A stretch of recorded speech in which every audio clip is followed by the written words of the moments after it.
Hello mga moms! Magandang umaga po sa ating lahat. For this video mga moms, i-share ko lang po sa inyo yung isang bagay na ginagawa namin sa aming munting babuyan. Ito na nga mga moms, magwawalay na tayo ng ating mga biik na 30 days old na mula nang sila ay ipanganak. Ito nga yung nakasanayan namin mga moms dito sa aming munting babuyan na kung saan kapag 30 days old na po yung mga biik is unti-unti na po natin silang winawalay sa kanilang mga inahin.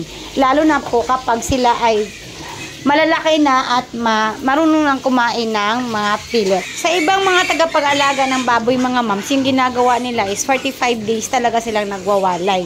Pero sa amin po, kasi nga tinuturuan na namin ng mas maaga yung mga biik na kumain ng pilit. At the same time po, kapag nasa 30 days na po kasi yung mga baboy natin dito sa babuyan is malalaki na po yung mga timbang nila kasi nga maganda po mag-supply ng gatas ang ating mga inahin. Ang karaniwan po talaga namin ginagawa mga moms kapag nagwawalay is yung inahin natin is inaalis po namin sa lactating pen. At yung lactating pen po, doon po naiiwan yung mga biik na bagong walay. Syempre po, sa unang araw na pagwalay o at least man lang po 3 days mula nang iwalay yung inahin natin, hindi po tayo maglilinis ng kulungan. Bakit po ganon?